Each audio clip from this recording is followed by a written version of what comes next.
Israel, the state of Israel, is considered a homeland for the Jews, which means that many Jews consider themselves to have dual nationality. Would you say that Jews have to be more loyal to the state of Israel than they are to the country that they live in?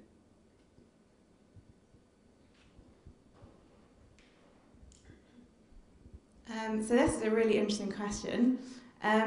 Firstly, there are a whole set of laws set down in the Torah, which was written a long time ago, called Dinei de Malchut HaDinei, which means the laws of the land become the laws. Is it fine? It's echoing. Okay. This kind of concept specifies that we as Jews are legally bound to follow the laws of the country we're living in, and this must be strictly observed. Actually, being a law-abiding citizen of the country you're living in is not only your civic duty, but also a religious obligation as well.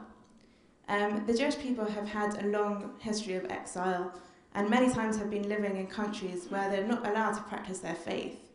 We are really, really grateful in the UK that we can be allowed to practice our religion without restrictions, and that's something that we don't take for granted at all.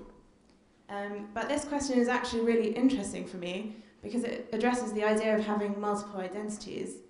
And I kind of thought when I was thinking about this question, can someone with Italian parents, for example, who was born in the UK, still have loyalty to their Italian culture and heritage? And I definitely think that they can.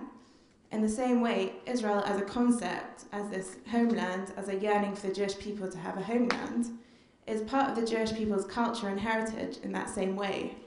And it's important to stress as well that British Jews are not actually Israeli citizens, but as a concept, Israel is very much part of our identity.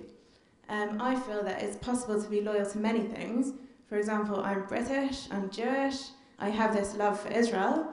My grandparents are from Ireland, and on the other side, my grandparents are from Russia. And all these things play a part in my own identity.